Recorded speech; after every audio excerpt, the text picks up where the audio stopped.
महाराष्ट्रात आज बैलपोळा साजरा करण्यात आला। याच परंपरेचे औचित्य साधून केस तालुक्यातील देवगाव येथे देखील गावात बैलपोळा हर्ष उल्हासात साजरा करण्यात आला।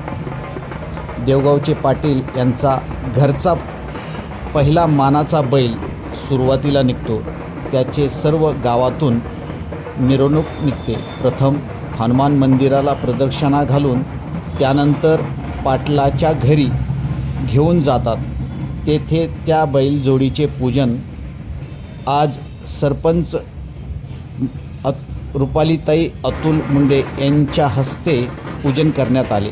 त्यावेळी मानकरी बैल जोडीसोबत व त्या मिरवणुकीत उपस्थित असलेले भाजपचे रमाकांत बापू मुंडे, विजयकुमार मुंडे, अतुल मुंडे, गावातील प्रतिष्ठित नागरिक, लहान थोर मोठ्या संख्येने या मिरवणुकीत सामील होते।